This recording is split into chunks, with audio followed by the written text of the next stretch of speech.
Le silence du givre. Chapitre 1. Le piège du froid. La neige tombait en tourbillons serrés, comme si le ciel lui-même voulait enterrer le chalet dans son linceul glacé. Les invités regroupés autour de la cheminée sentaient peu à peu l'angoisse les gagner. Le crépitement du feu n'arrivait pas à réchauffer l'atmosphère tendue qui s'était installée parmi eux. Le vent hurlait au dehors comme un avertissement silencieux, et chaque craquement du bois semblait amplifier la peur latente qui habitait chacun des convives. Lucien Braque, assis dans un fauteuil en cuir au coin de la pièce, observait calmement la scène. Détective de renom, il n'était ici que pour se reposer, du moins en théorie. Il avait été invité par Charles Laffont, un riche homme d'affaires avec qui il entretenait des relations professionnelles. Charles était l'archétype du self-made man, costume toujours impeccable, mais allure soignée et charisme naturel. Mais à cet instant, il semblait moins confiant qu'à l'accoutumée, l'incertitude se lisant dans ses yeux sombres. La tempête s'était déclenchée sans prévenir, piégeant les invités dans le chalet. En quelques heures, la route qui menait au village avait été ensevelie sous une épaisse couche de neige, rendant tout déplacement impossible. Personne ne pouvait venir les chercher et personne ne pouvait partir. L'isolement pesait sur eux. Il n'y a plus de réseau, annonça Charles en descendant les escaliers avec un air grave. Je n'arrive même pas à appeler une ambulance si quelqu'un tombait malade. Nous sommes totalement coupés du monde. Combien de temps pensez-vous que la tempête va durer demanda Hélène, une violoncelliste célèbre dont les traits délicats trahissaient son angoisse. Peut-être un jour, peut-être 3, difficile à dire. Charles passa une main nerveuse dans ses cheveux. En attendant, nous devons rester calmes et nous organiser. Il y a suffisamment de provisions pour tenir plusieurs jours. Lucien garda le silence, analysant chaque mouvement. Ce qui l'inquiétait n'était pas tant la tempête, plutôt les réactions des autres. Il avait appris, au fil des années, que des circonstances exceptionnelles pouvaient révéler la vraie nature des gens. Et quelque chose dans cette situation lui donnait une sensation de malaise qu'il n'arrivait pas encore à nommer. Margot, l'ancienne actrice, croisa les bras, son regard froid et calculateur balayant la pièce.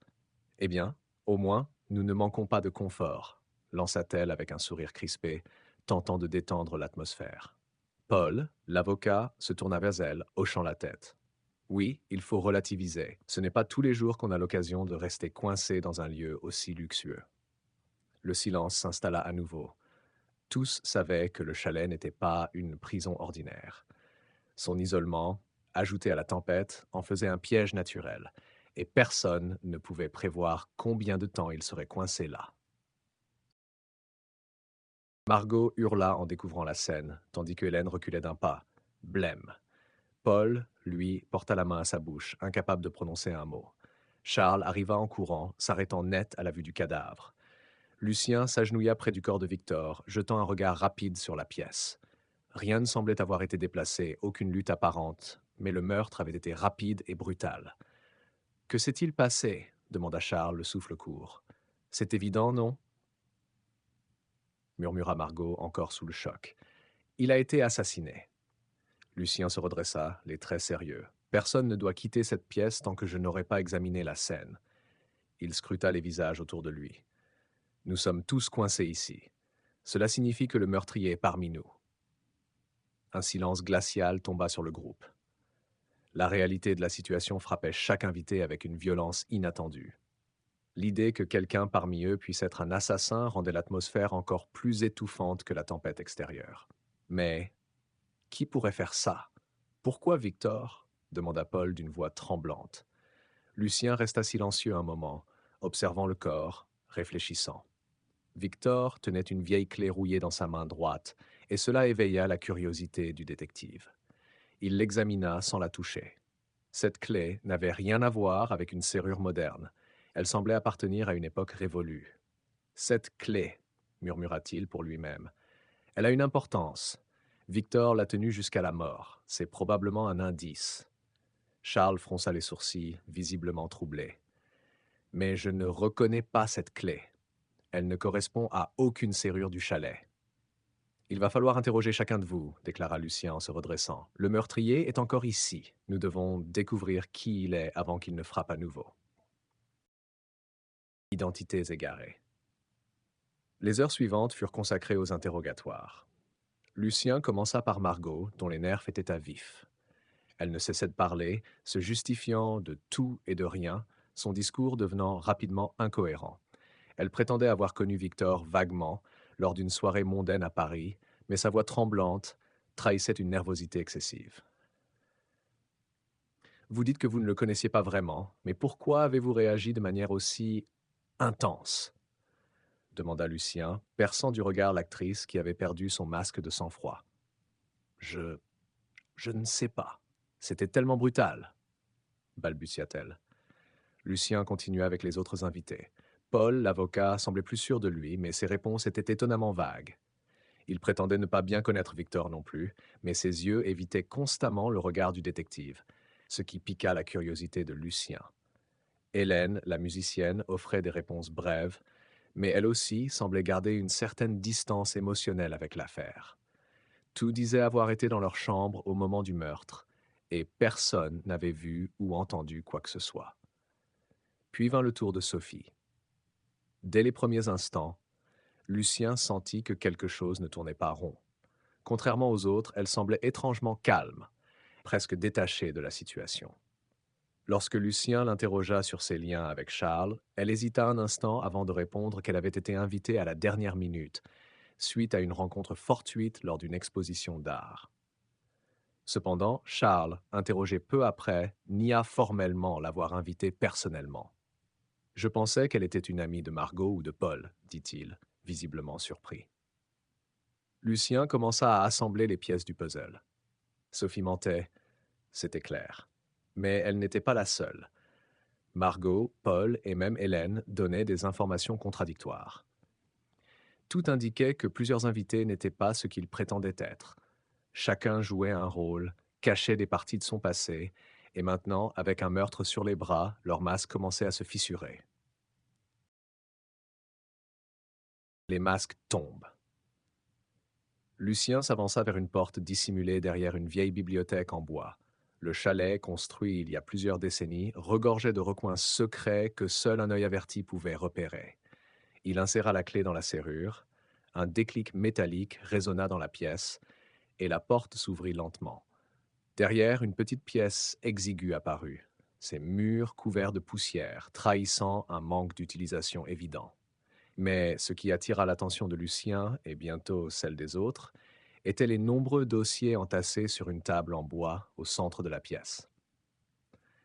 Qu'est-ce que c'est que ça? S'exclama Charles, visiblement choqué. Lucien s'approcha des dossiers, les ouvrit un à un.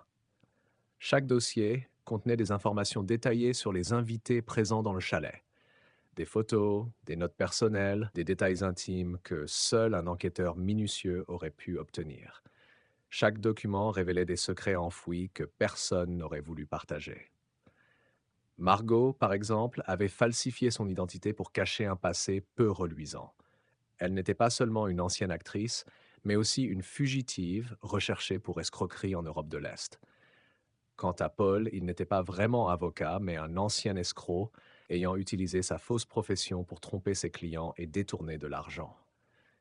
Hélène, qui jusqu'ici semblait la plus innocente, cachait elle aussi un secret lourd.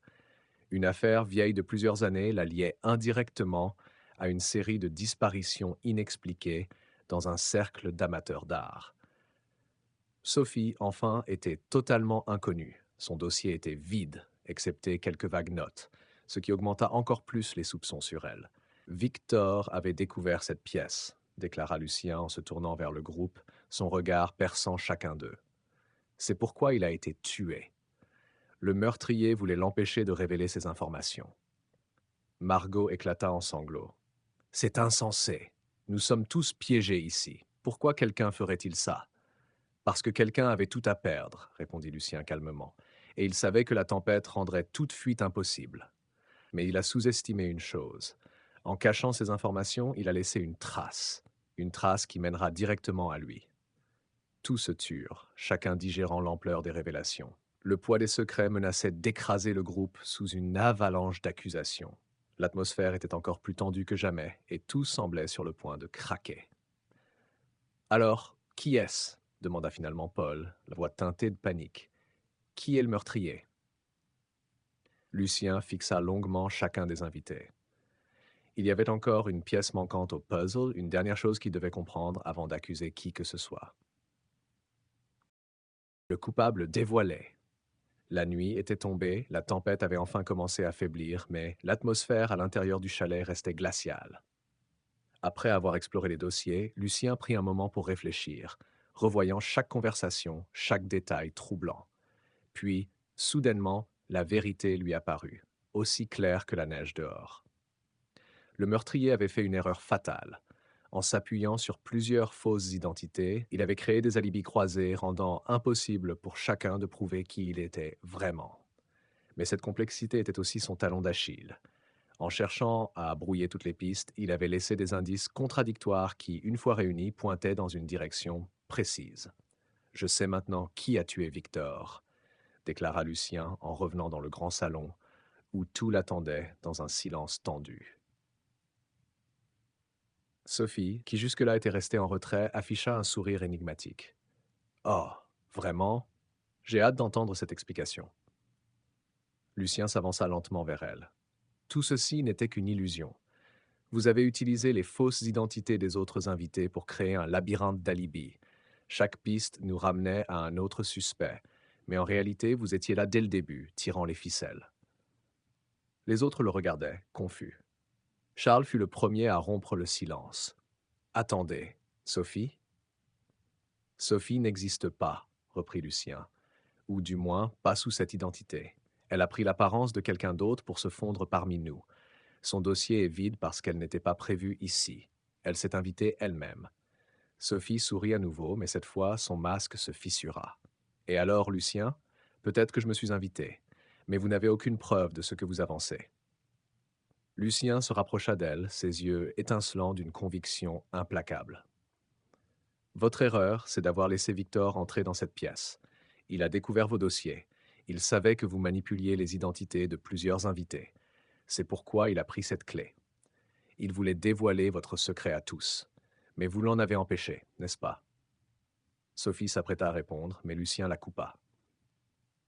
Le coup de grâce, c'est que vous n'avez pas pensé aux empreintes digitales.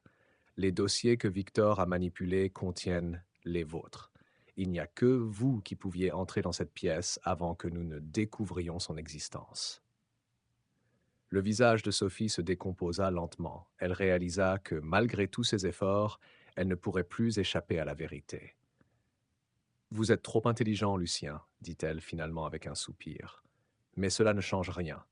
Nous sommes tous encore prisonniers ici. Le temps joue pour moi. Les secours n'arriveront peut-être pas à temps, et qui sait ce qui peut arriver d'ici là. Son sourire revenait, glacé. Mais à cet instant, un bruit résonna à l'extérieur. Le vrombissement d'un moteur. Des phares jaillirent à travers les fenêtres du chalet. La tempête s'était calmée, et les secours étaient finalement arrivés. Sophie perdit son assurance en voyant les lumières. Ses plans s'effondraient sous ses yeux. Le jeu est terminé, conclut Lucien. 2 heures plus tard, les secours avaient pris Sophie en charge et les autres invités étaient escortés hors du chalet, encore sous le choc des événements. Le mystère était résolu, mais les conséquences de cette nuit resteraient gravées dans la mémoire de chacun. Lucien regarda le chalet une dernière fois avant de partir. La neige continuait de tomber doucement, masquant la violence et le chaos qui s'était déroulé à l'intérieur. Il savait que malgré la résolution de l'énigme, cette affaire le hanterait encore longtemps. Chacun des invités est reparti avec son propre fardeau de secrets, mais le plus grand mystère, celui de la tempête de neige meurtrière, avait trouvé sa réponse grâce à l'intelligence et à l'obstination du détective Lucien Braque.